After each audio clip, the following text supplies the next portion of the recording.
welcome to the Conquering Hill podcast. I'm your host, Nicholas Gagnier, and today I'm here with Jeff Bryd. Jeff Bryd is the owner of Jeffrey Bryd Coaching. He is a certified speaker, trainer, and coach with the John Maxwell team. Jeff is the author of the book, Who Says So? Understanding the Messages That Shape Our Hearts. Jeff is a Maxwell DISC personality consultant. He is the brain health coach with Amen University. He's also a specialist in value-based leadership training with Global Priority Solutions. Jeff is a contributing writer for Kingdom Life magazine and hosted the Kingdom Talk radio show. Jeff is a frequent chapel speaker for CBN prayer call centers in several states and multiple countries. He is also a past president of the Virginia Beach Task Force on Aging. Jeff has sat on the board of Independence Center Incorporated for 15 years, advocating for those with disabilities. Jeff's passions is that people see the tremendous gifts and potential they possess, which, if activated, can indeed be the change the world needs. Families, work cultures, governments, and the entire world can be changed through personal growth and transformation. Jeff's desires to help make that happen. Jeff works for nonprofits and for profits, and anywhere development, team building, vision, and leadership are needed. Wow, Jeff, thank you for coming on the podcast. It's great to have you. Hey, thanks so much. Glad to be here, Nicholas. Thanks for inviting me. My pleasure. Well, it seems like you have been helping others for a very long time, and that's wonderful. I think we all need to ask for help when needed, and learn from others that are trying to help. Or make a living of helping people, because sometimes it just comes naturally for some people to want to be able to help others because they they've learned through their own mistakes, or they've learned from others and they want to share their gifts. How did you find your passion in helping others? Well, thanks. That's a great question. So for me, it just happened very naturally because I was finding what I needed for myself, and then it just ended up being what other people needed too. So I was really like the guy that said, I'm just telling you what I need to hear and inviting you to listen in. So I was telling myself what I needed to hear, and it ended up being something that is interestingly what other people need to hear too. Right, right. I think it's very important, like I said, because we think we all have the answers, especially at a younger age, right? When we're growing up, like, oh, I know everything, like, or even sometimes my 12-year-old daughter, she's just turned 13, I should say, and now she's a teenager, and I can tell she's at that age where she thinks she knows it all, but you know what, you don't, right? And I thought I knew it all at 15, 18, in my 20s, and I didn't really start figuring out, like, you know what, maybe I should have listened, or maybe that advice I was given years ago, he was right. So I think we all go through that personal growth process. As we get older, we get wiser. um, so tell me, what do you recommend to others as far as like personal growth and personal development is considered? What is your best recommendation for someone who wants to change for the better? Well, boy, first of all, get control of your thinking. Mm, And don't believe every stupid thought you have. Like when I was young, I just thought, just like what you just very well described, I thought I knew it all. And I just didn't listen to people. So they were bringing good, wise, and loving thinking to me. And I just didn't listen to it. I had just, early on developed an issue with some authority figures. And so I just rejected them all. Don't reject them all. There are some that mhm. are really there to help you, but wrap your mind around best thinking, because everything that goes on in here determines everything that goes on out here. It starts on the inside. So wrap your mind around good thinking, embrace good thinking, and you're going to be a step ahead of most of us. Right. So now we all have those positive thoughts in our minds and negative thoughts. I think it's almost like it's a daily routine of trying to flush out the negative thoughts and kind of allow the positive thoughts to flourish. W- what is the best method to try to get those negative thoughts out of your mind? So I think first of all is recognize them. We're all leaders. Leadership is influence, and so the thing to do is first to lead ourselves, and that means that we have to recognize when we're having those negative thoughts. I mean, because they will sabotage us and our Mm, lives if we let them. One of the practices that I got from Dr. Amen. with Amen University, and he took it from Byron Katie, and he said he'll ask the thoughts when you're having that negative thought. You first want to recognize it, because if you don't know you're having a negative thought, you'll just play it over and over and just go along with it. But if you recognize it and go, okay, wait a minute, what have we here? And one of Mhm. my favorite negative ways of thinking, we call them ants, automatic negative thoughts. But one of my personal ones is the fortune telling ant, the one that Mm. thinks it can predict the future. Mm. Sometimes it started during the pandemic. I would wake up in the night and it was like I had a front row seat to the premiere of everything that could go wrong with your life. And it was all this fortune telling ant. So taking that thing and going, oh, wait a minute, no, I don't know that that's going to happen. And the four questions to ask any negative thought are you sure? For me, it would be like, are you sure that that's going to happen in this horrible way that you're picturing? Well, no, I'm not sure. The second question is, are you 100% sure? Well, no, I'm not 100% sure that things are going to go down that way. And the third is, who are you with this thought? Well, Mm. I'm scared, I'm angry, I'm mad, I'm fearful, I'm whatever I happen to be. And then the fourth question is, who would you be with a different thought? And then using a different thought. Maybe sometimes I'll think the opposite of that thought. Well, if I think, hey, something's not going to go well, or this group's not going to go well, or this speaking engagement I have, or this podcast, it's not going to go well, then I think, well, wait a minute, maybe it's going to go great. Who's to say? Right, Who am right. I to say? Maybe it's going to go great. Maybe it's going to help a lot of people. And usually that's the case. More often than not, that is exactly what happens. I've never come away from anything with a bunch of people going, "Boy, that was just bad. Boy, that was a waste of our time." So thinking that opposite thought, and sometimes I'll actually pull in like faith-based thoughts of affirmations. I love taking affirmations from the Bible, especially the New Testament, and putting those in, like, I'm complete, I'm whole, I'm blessed, I'm those things. So those really help to counter those negative thoughts. A trick for me is especially when maybe I'm struggling or I'm trying to get through something, whether it's work related or being in Panama or even here in Massachusetts. I always start with I am. I Mhm. am. I am unstoppable. I am. I am anything I want to be, right?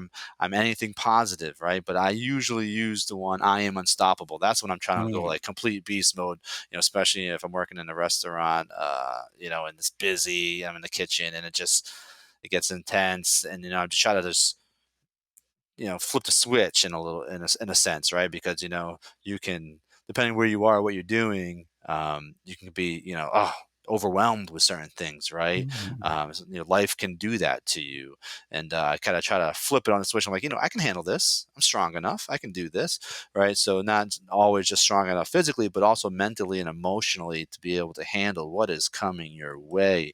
You know, uh, because that is life. Life will throw those curveballs at you. It's not always easy, it's not always fair, and you kind of have to learn to roll with those punches, and also kind of you sometimes use that as a catalyst to kind of go where you want to be, right? Because sometimes we all want to go somewhere, we all want to be something, or do something with our life, have this purpose, but it takes a little bit of work, or sometimes a lot of work, just to get to that point. So that distance between where you want to go and where you are, it can seem, like it's kind of far away. Oh, I can't, there's self doubt that creeps in. So sometimes to be able to visualize where you are, what you're doing, being successful, having everything you want, being healthy, it's important to visualize that first, and kind of just keep that in your mind. Like, you're going to get there. You're going to do it. Just keep moving forward. That's what I always try to tell people. Just like, if you want to do something in your life, you want to follow your dreams, well, first, you just got to start. Just start. It doesn't matter Yeah. how fast you're going. Just keep moving forward. You will get there. You might not have all the information. You might not understand every single thing that needs to be understood, but you'll learn along the way. And I always say the journey is the best part. Yeah, yes to that, and, that start I like what you said about starting, because the old quote, many people have probably heard, but you don't have to be great to start, but you do have Hmm. to start to get great. Right. So we gotta start somewhere, and if you're like me and you're prone to, analysis paralysis and overthinking things, you can just sit there and think it to death, and you haven't done a thing. So, Right. practically speaking, you're no closer to your goal because you haven't done anything. All you've done was just wear yourself out thinking about it. Right. So you gotta do something. But I like what you said too about the I am. Mhm. And I was just thinking as you said that, the name of the podcast is Conquering Hill, and my grandpa used to say, "That ain't no hill for a stepper." So what he was saying is, I am a stepper, right? I am a conqueror. I am unstoppable. I am able to do whatever the challenge is in front of me. I'm not the person who's going to fail and flag and faint in the face of that kind of a challenge. I am the one who can improvise and innovate and navigate and activate and overcome that challenge. Yeah, our mind is a powerful thing, right? I mean, we could, we could, like you said, you could think ourselves, with fear, with fear-based thoughts, and you can completely wipe yourself out and just become stagnant and not even want to move just based on Yes, some fearful thoughts in your head that don't belong there, or if you wake up and you have it's always important when you wake up, try to think of something positive when you first wake up, or smile, absolutely. appreciate you're alive, look outside, hear the birds, something that will to make you appreciate being alive, being above the ground, right? So those kind of things, like if you can just kind of activate those positive thoughts right off the bat, right in the morning, like especially the first 15, 20 minutes. I remember I listened to a lot of Les Brown motivational Mm, clips along the way, when I was kind of like in a darker place in my life, and kind of really helped me a lot at the time. And I still listen to him occasionally. But one thing I always go back to is he always recommends, like, listen to a motivational speech or become inspired within the first 20 minutes of being awake for that day, and it'll change your whole day completely. Like, I used to drive to work as years ago, driving to the restaurant or wherever I went, I just automatically put that CD in and just listen to motivational speeches continuously. I just I didn't want to listen to music anymore. Just right. wanted to hear positive, uplifting words, and that really, inspired me like I never had been prior to that. Yeah, absolutely. So I do that too. At the beginning of the day, I'm just like no good if I don't have some time to just be still and put in positive thoughts. And like you said about listening to the birds, and I hadn't mentioned this to you, but I've been a bird watcher since 8th grade. And Nice. just listening to the birds. Sometimes I'll sit in my studio here and I'll just try to focus on what I can hear the farthest away, and often it's a bird, and also what I can hear the closest to me, which often is my breath or a bird that's close to the window. But listening to those things, getting out of my head, so to speak. I've got a friend that always calls me up. She says, I just need to get out of my head because she's a medical social worker and she has a lot going on in her head. But she'll call me up and she wants to do that. And so we need to get out of our heads. We need to like tune into what's actually going on around us. What does it feel like to be where I am? What does it sound like? What does it look like? Let me tune into the reality that's around me and not the artificial reality that's existing in my mind. And then Hmm. another thing I was gonna say too is what you do before you go to bed at night. We have this large segment of time that we're not really at the driver's wheel, Hmm. while we're sleeping. And so Wayne Dyer used to say that the most important 5 minutes in the day are the 5 minutes before you go to sleep, because what you're thinking on, what you're marinating in before you go to sleep is gonna continue throughout the night and determine how you wake up the next day. So heaven help you if you put on the news. I mean, Oh God. and listen to that. I know people who listen. Wow, one woman, she said, "Before I met you, I was listening to like 6 hours of news a day." I'm like, "Well, yeah, let's cut that back to like 6 minutes. Yeah, yeah. Try to Get on 6 minutes a day. That's Yeah, still 6 minutes too much, I probably. know, right? But it's like you think on that stuff, and then you go immediately to sleep. You're gonna carry those thoughts and images with you Right. into your sleep, and then that's gonna go on all night, and you're gonna wake up that way. It's like I don't want to wake up that way. I want to put in some Mm. good stuff before I go to sleep, so I can wake up in a much better Mm. space. And the thing about the news and like finding the positive, inspiration, positive thoughts, like it's much more easier to be inundated with negative thoughts and negative information, and that's always coming at you. It seems like when you turn on a television, or negative advertising, like those kind of things, fear sells, and but it almost seems like you always have to try to be looking for those positive, speakers and motivational speakers. Is like you have to go search for those things. They're not always coming for you. You really have to go out there and make a concentrated effort to bring those things into your life. True story there. It's like I often tell people, it's like I've never known of anybody to offer a class in how to think more negatively. because that comes second nature. That's automatic. Right, right. We just got that as part of our Mhm, our nature and our DNA. It's like we have to deliberately search out those things that are more positive, those people that are more positive, and that's a big mhm. one too. It's not just what we put into our minds; it's who we put into our lives. Because there Right. are people that will just they're like we call them emotional vampires. They will Mhm. suck you dry. Even if you didn't talk much, by the time you finish listening to them, you'll be exhausted. So who we have around us, and are they good for us? Are they good for our progress? Not just that we're being selfish, but we're wanting to be our best. Are they good for helping us get there, or are they just constantly taking us in the opposite direction? If so, we probably need to really look at limiting our time with those, or maybe eliminating it completely if it's negative enough. Right, only quality people, right? Only quality people should be in your Right. life. So there's a few sayings like if you're the smartest person in the room, go find another room, all right? Right. Or you are the accumulation or of if you're hanging out with 3 out of 5 or 3 out of 4 that people are kind of like going nowhere in life, they're kind of losers. Well, you're probably going to end up a loser. If you're hanging Right. out with successful people, more than likely you're going to become successful.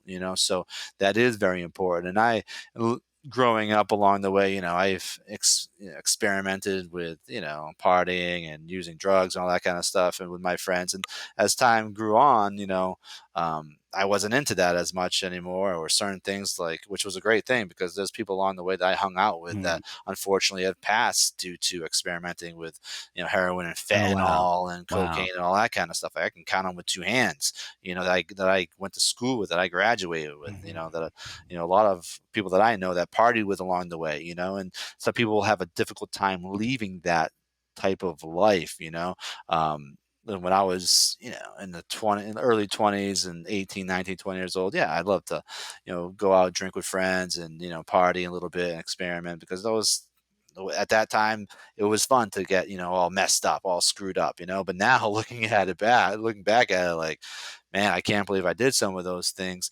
And now I don't even drink, I don't smoke anymore. Like, and I my I don't I the major one of the major reasons why I stopped drinking is because it was, one drink, kind of one beer kind of made me tired. I kind of wanted to go to bed after, even though I was in my 30s, and like if I had 3 or 4, like I didn't really feel that.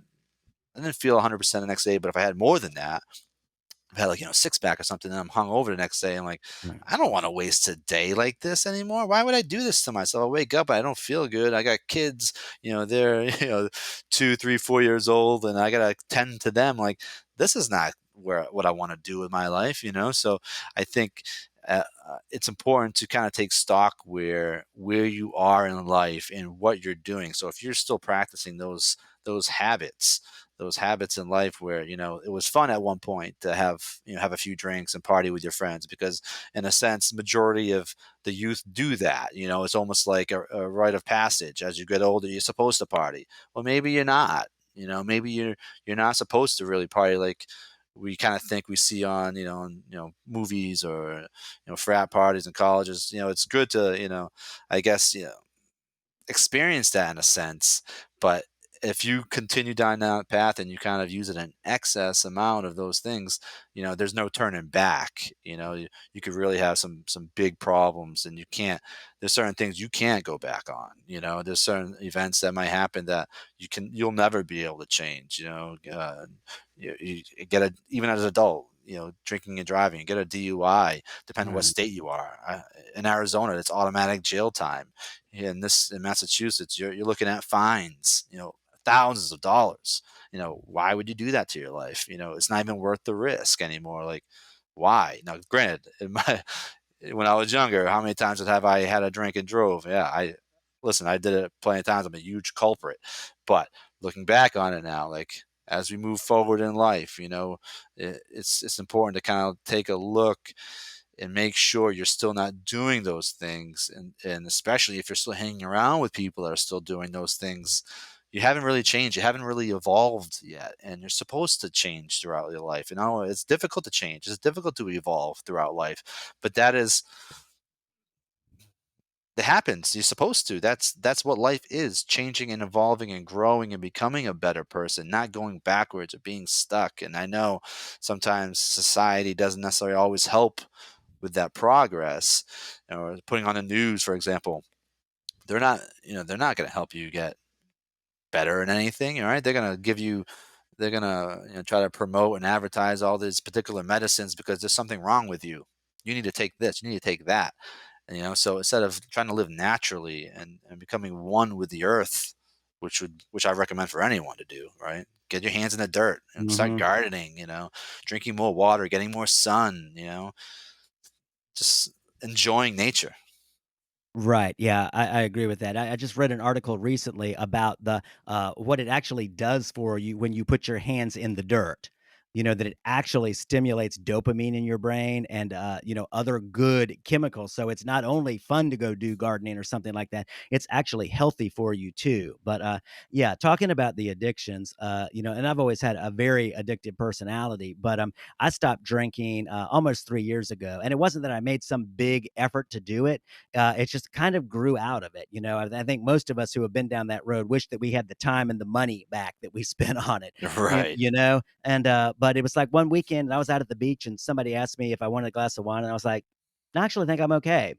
And then the next weekend, same thing happened. I was like, "No, I'm still okay." And then, it just became a trend, and I didn't want to break my good trend. And Right. and I'm so glad to not be there now because my philosophy was always, well, if a little bit is good, then a whole lot ought to be better, right? And so Mm-hmm. thankfully that never crossed over into the opioid realm because those are so addictive and so deadly, as we're Hmm. seeing, just such a huge crisis. I was always much more into the transcendental, more psychonaut kind of thing. Hmm. Um, and but all of it is escape. All of it is Right. an escape. We're either escaping from a wound, which most of us are.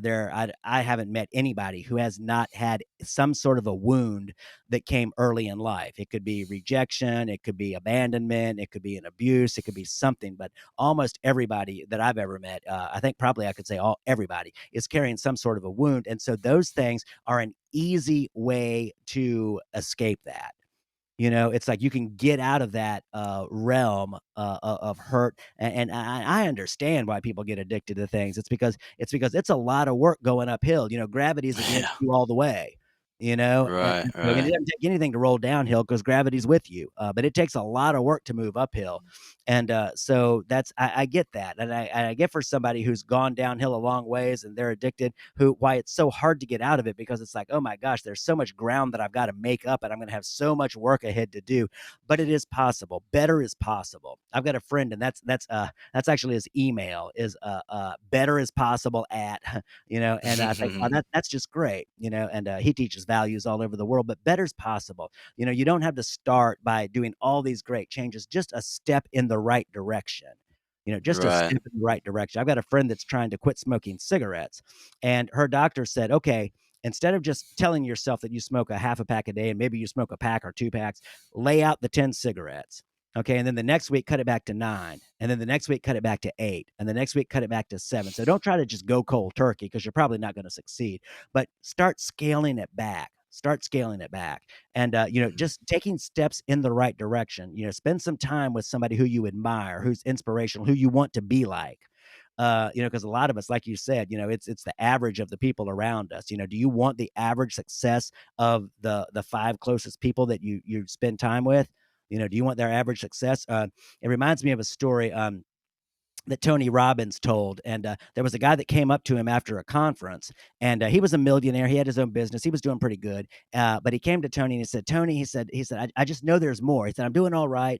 He said, "But I just know there's more." And Tony said, "Well, who do you typically network with? Who do you spend time with?" And he said, "Well, other people who are like in the same boat as me. They're business owners. They're millionaires. They're whatever." And Tony said, "Oh, well, that problem's easy. You need to hang out with billionaires."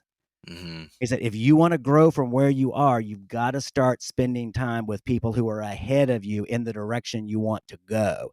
Whether that's intellectual or emotional or financial or spiritual or physical, you got to start exposing yourself to those people who are farther down the path that you want to go in. Absolutely, right? I mean, we some people are visual learners, right? So if you're seeing someone, put in that 8 to 10 hours a day working hard or studying or exercising those things, like you'll pick up some of those methods and tricks and Right. strategies, and you'll be able to utilize those and incorporate them into your everyday routine. um, I, it, every single day, right? Every single day we have a choice when we wake up in the morning. We want to first we want to bring some positive light and some positive thoughts into our life to kind of set the stage. But along the way, every single one of us, we all have the same amount of time. Tony Robbins has 24 hours a day. That billionaire down the road, he's got 24 hours in a day. So it really comes down to how are we going to use our time, value our time, because we're all living on borrowed time in a sense, right? We never know when's our last morning we're going to wake up, when's the last day we're going to wake up. So it's important to value every single moment, value our time with people that we love, value our time where we're working towards our dreams and passions, because we should have a passion, we should have a dream that we're trying to work towards. And if we're not working towards those things, then we might have to reassess, what are we doing with our life? Why are we going to the same particular job every single day? It doesn't, it's not fulfilling. It doesn't really, maybe we need to do it because we got to put food on the table. Okay, I understand. But are you happy doing that? Because if you're doing something just to put food on the table and you're not happy, you're probably still doing a disservice to yourself spiritually along the way. Right, absolutely. And one of the things though that I think happens to most of us is, you might call them, you hear this voice that some people call it the inner critic, some people call it a saboteur, some people call it a gremlin, some people call it a dark spirit, whatever. It's all the same thing, but it's that voice that when you have that dream, you think you can't do it. It's like a young woman who was a CNA that came up to me at a conference one time, and she was bright, she was put together, she was articulate, and she told me, she said, "I really want to go to nursing school, but I'm just not sure that's for me." And I said, "Well, why in the world wouldn't it be for you? You seem like the ideal candidate. You're passionate about it. You're intelligent. You're well spoken. You're caring." And she said, "Well, from the time that I was a little girl, anytime there was something I wanted to do, my mother would come to me and say, 'That's not for you. You're not fast enough, smart enough, pretty enough, Mm, rich enough, popular enough. You're not.'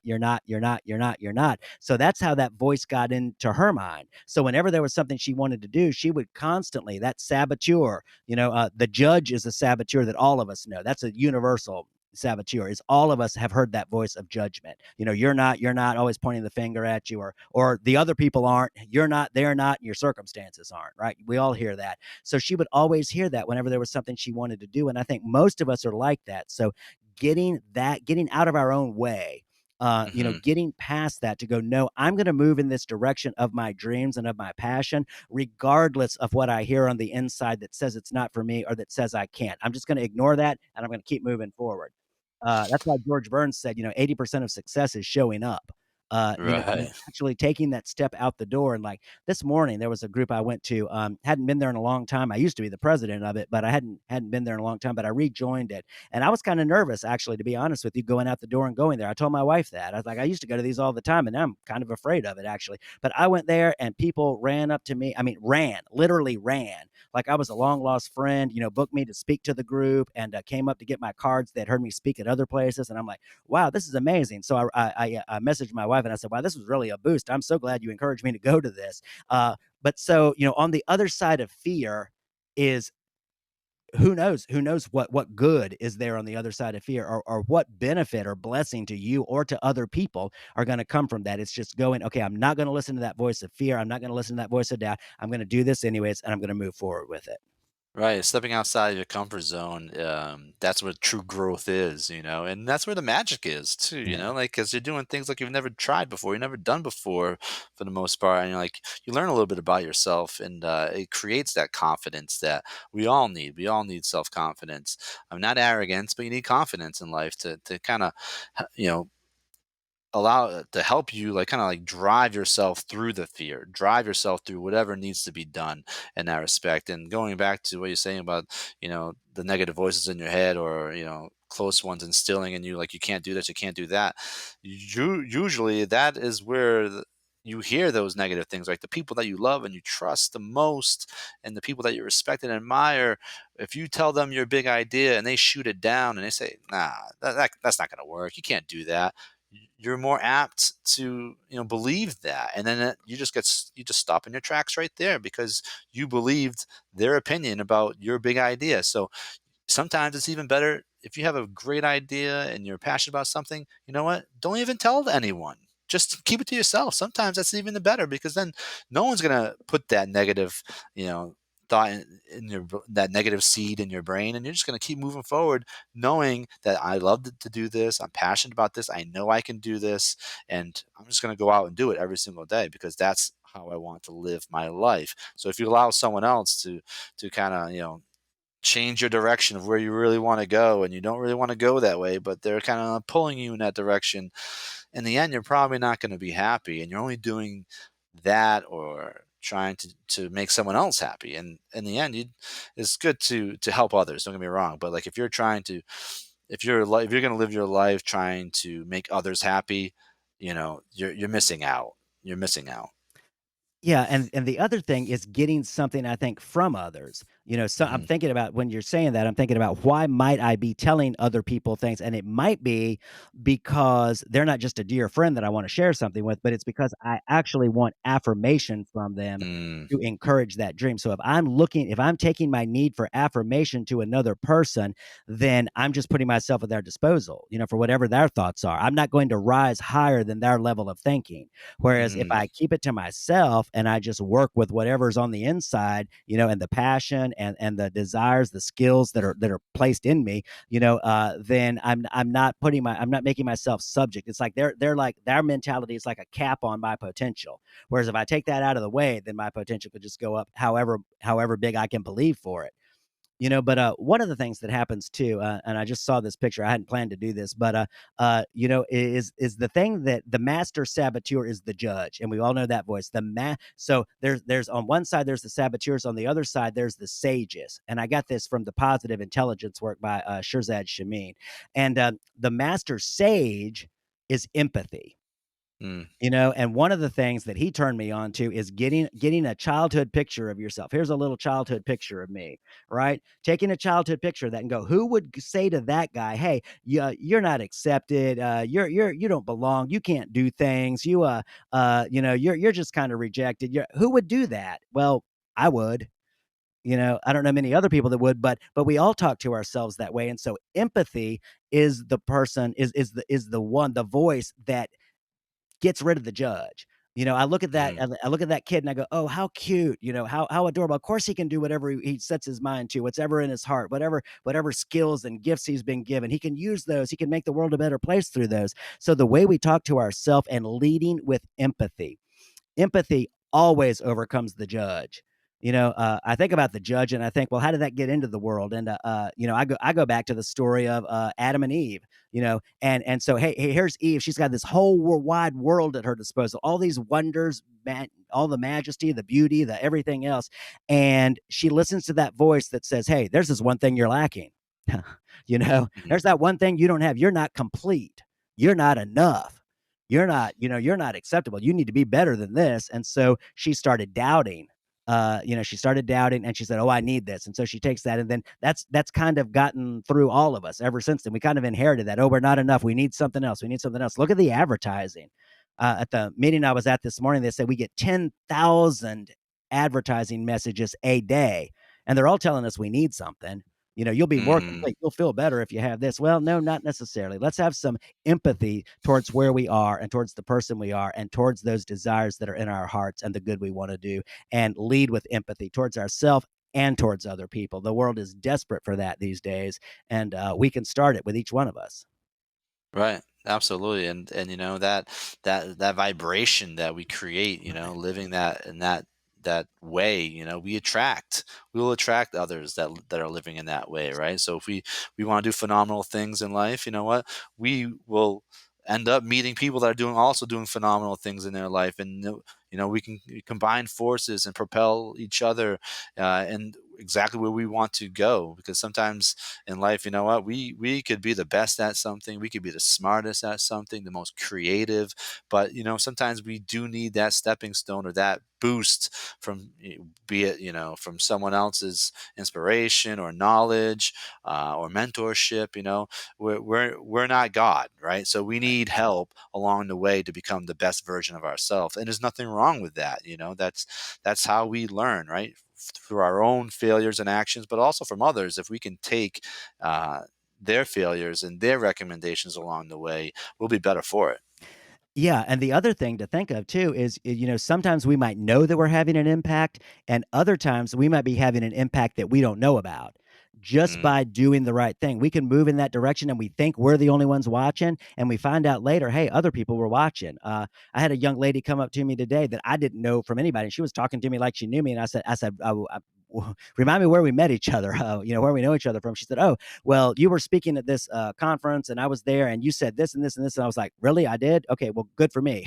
But I didn't even remember it, but she remembered it and was impacted by it and was still carrying it forward. So sometimes other people, there might be somebody listening to the show right now that we'll never know is listening to the show, but they may be taking something away and it may change their life. And, only eternity will tell how many other lives were impacted by the things we did that we thought were unseen that other people actually noticed and maybe even looked to us as a mentor. right, that's a very interesting point, right? Just as long as we're doing um, the right thing and living a positive life, it's that does inspire people, and not everyone's always listening or watching that we can see that we know is happening, but along the way, that is happening, and sometimes it's the little things. It's not always the giant the giant act or the big act or the big idea that you have that might inspire someone. It's just it's sometimes the little things that people will grasp at, because we never know what every single person's going through, because every single person's going through something, in this world, in this crazy world. So every single person is, in a sense, always struggling with something. Maybe they have it under control today, but maybe tomorrow it's a little bit more harder to deal with. But we all have, you know, some people call it demons or struggles.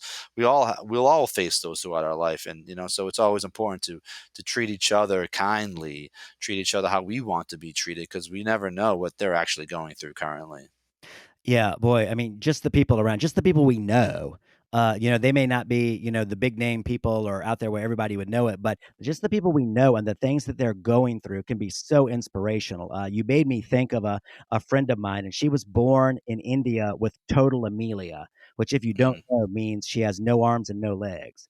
And the mm, doctor was going to euthanize her, but a woman at the hospital came along and adopted her and became her mom. But this friend just lost a job, and she went through 70 interviews before she got to an organization that created a job for her to deal with people with disabilities in Africa. And I'm like, wow, that is just so amazing. I'm like, what would it be like, to be in that situation? Yeah, just the physical situation on a daily basis, not to mention the this crazy. Who goes through to 70 interviews to find a job? I mean, that's just amazing. And to still keep hope alive and to still be believing, hey, mm. that there's something there. God's got something for me and I'm going to get there. It's not a question of if, it's just a question of when. And I'm going to keep doing it and I'm just going to stay at it until I get there. And she's got there. And I mean, I can't, the picture of joy on her face that she posted on I Facebook, could it was imagine. radiant with joy when that finally comes together. And it was like, wow, I was just celebrating with her. And I mean, that's so cool. But I mean, what an inspirational story. And she was just doing it for herself. But boy, I'm like, oh my gosh, you start thinking into that, and you never know what you're doing or what you're going through and how you're going through it. It's not what you're going through so much as how you're going through it, but how you stance yourself and position yourself and continue moving ahead in hope. That might really be the inspiration that somebody else needs to see.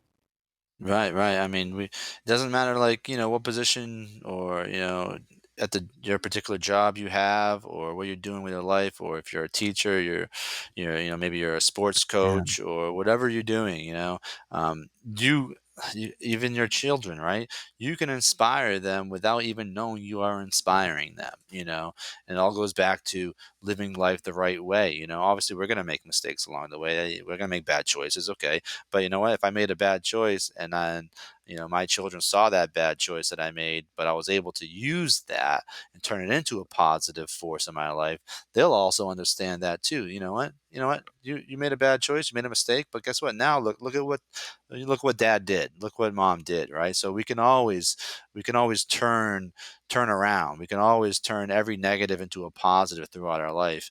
And people will understand because they'll be able to relate. They'll be able to relate how life can be difficult, and they're afraid of making mistakes, and we do make mistakes, and that's okay. We fail at certain things, but if we can truly embrace those mistakes and failures along the way and turn those into positive events in our life, people will be inspired by those. It's just something about it. It's just that energy where people will, in this and consciously, the human consciousness will just understand, like, wow, if that person can come back from that, I can come back from that. I can do anything. Look at what that person just did. Holy cow. Yeah, absolutely. And I think another thing too, just on mistakes, is that when we make a mistake, now maybe you're not like me, but some of us are just prone to rehash the mistake over and over and Mm, over again. So if there's that little voice, now maybe a couple of seconds, you need to realize, okay, that was a mistake. I need to apologize. I need to ask forgiveness. I need to move on. I need to think better, move in a different direction. A couple of seconds, that's okay. But if you're thinking like 5, 6, 7, 8 times about the mistake you made yesterday, that voice that keeps reminding you of that, that's not helping you. That's sabotaging you.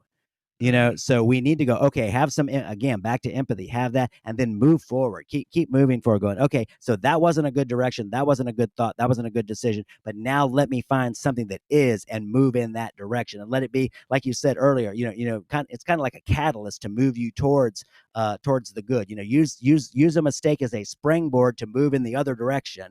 To use mm, it as a jumping off point to move towards something good. mm.